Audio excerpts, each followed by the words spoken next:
海部川河口です。今日は5月の28日ね、海部川のサーフィンに取りに来ましたが、どうも空振りのようです。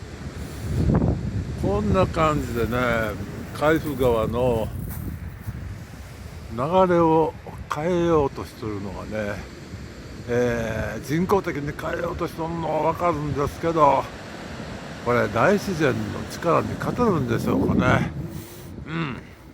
まあどうなるか、結果見守りたいと思います。結果あったってね、分かったような気がするけど、おい、こんな感じでね、はい、そこでさっきね、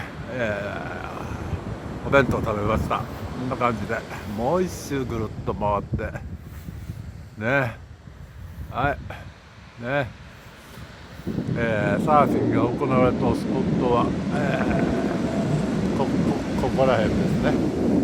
はい、こんな感じで、うわー、それすごいかーってね沖から砂利というか砂をねいっぱい持ってくるのにね、流れせき止められちゃうじゃないですか。これなんかバーッとすごいのができてますよ。これ、サーフィンがね、遠路はるばるやってきたんですけど、不発なんでね、このダム工事ではないわな、ダムになってしまうんやけど、ここでずーっとこう、続いとったんですよ。これここをね、ショベルカーで、パワーショベルで掘ってしたんでしょうね。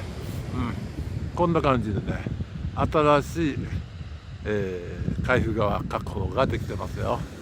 向こう側の堤防の近くに本来の河口はあるんですけどね、あれあっちどないなっとんだろう、もう埋まってしもとんかな。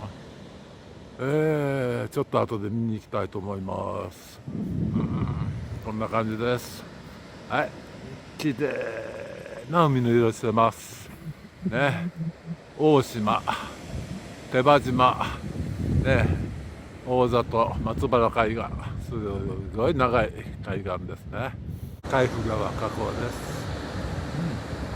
反対側からねいますよ。こっちは、ずっと以前と変わらない状態ですね。ちょっと見えにくいですが、向こうの方に、新しく流れを変えるバイパスの水路を作っておくわけですね。海部川河口ですね。ここが新しく掘削しているところですね。こっち側が従来の河口ですね。阿波海の文化村。日曜日ですが閑散としてます。ね、DMV の、発着始発終点でございます。ここね、なんか綺麗な休憩室がありましてね、ピアノ、電子ピアノですけど設置されてます。どなたに入りますね。はい、やります。ちょっと調子に乗って